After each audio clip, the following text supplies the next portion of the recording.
होने लगे। इराक में अमेरिका के जिस ऐन अल असद एयरबेस पर ड्रोन चलाए गए वो इराक की राजधानी बगदाद से 233 किलोमीटर दूर है।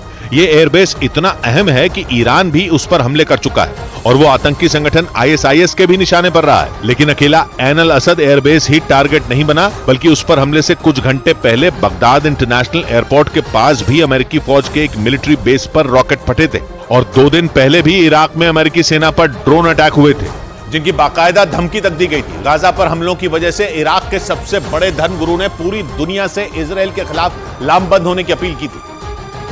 और पिछले हफ्ते इराक में ईरान के समर्थन वाले हथियारबंद गुटों ने अमेरिका को सीधी सीधी धमकी तक दी थी कि अगर अमेरिका ने इजराइल की जंग में उसकी मदद की तो अमेरिका पर ड्रोन और मिसाइलें बरसेंगी। मगर अमेरिका ने उनकी धमकी को तवज्जो तक नहीं दी थी। उल्टा 2 दिन पहले इजराइल की हिम्मत बढ़ाने के लिए बाइडेन खुद वहां पहुंच गए और पूरी दुनिया के सामने ताल ठोक कर कह दिया कि इजराइल अपनी हिफाजत के लिए हमास पर हमले करेगा और तब तक करता रहेगा जब तक हमास मिट्टी में न मिल जाए। इसके लिए बाइडेन ने हर कदम पर इजराइल का साथ देने की कसम तक खाई और नतीजा ये हुआ कि इराक में उसकी सेना पर हमले हो गए, जिसके बाद अमेरिका तो क्या पूरा यूरोप कांप उठा, क्योंकि इराक के जिस ऐन अल असद एयरबेस पर ड्रोन और मिसाइलें फटी उसमें अमेरिका के साथ यूरोप के कुछ देशों की सेनाएं भी तैनात हैं।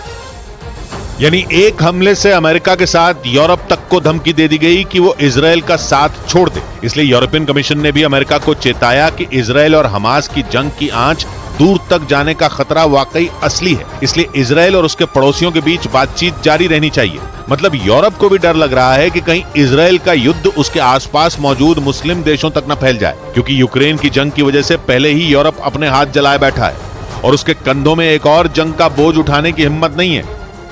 मगर अमेरिका अपने कदम पीछे खींचने को तैयार नहीं।